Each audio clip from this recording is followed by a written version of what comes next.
aso. Kasi napakain ko na yung dalawa doon. Malakas na.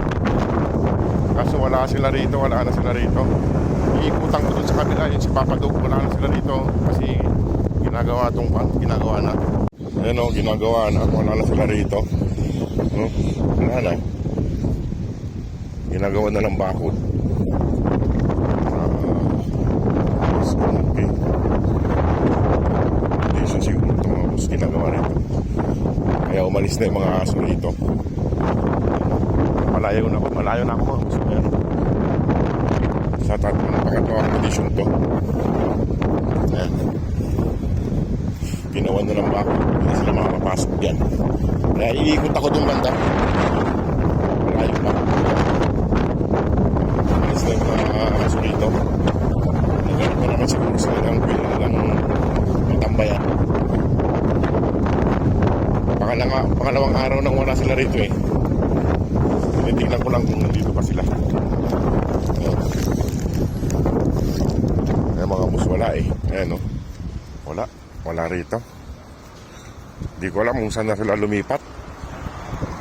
Ayan. Hindi ko alam kung saan na sila lumipat. Nandito yung isa mga boss oh. Sa babae, wala yung ibang kasama niya. Mag-isa niya lang.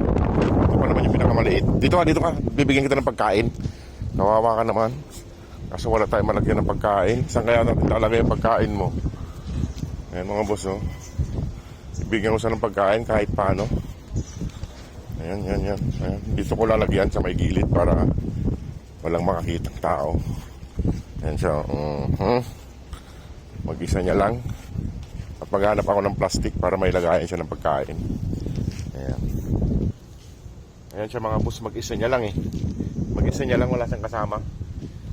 Binigyan ko siya ng pagkain kahit kawawa naman. Kaso wala tayong lagayan ng tubig niya. Mamaya maghanap ako ng lagayan niya ng tubig para may mainuman siya. Tapos niya kumain. Ayan siya. Wala yung ibang kasama niya. Ito yung pinakamalit na aso rito na nakita ko. Wala yung kapatid niya tsaka yung nanay niya. Gugutom siya mga boss. Gugutom siya. Ayan. Gugutom na siya. Iiwan ko na siguro dito mga boss. At maghanap ako ng lagayan ng tubig niya. Butit may sabaw yung pagkain niya. Ayan.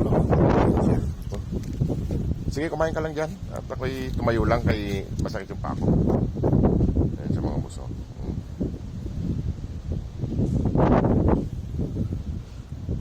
Mag-isa na lang nakatambay rito kasi yun mga boss.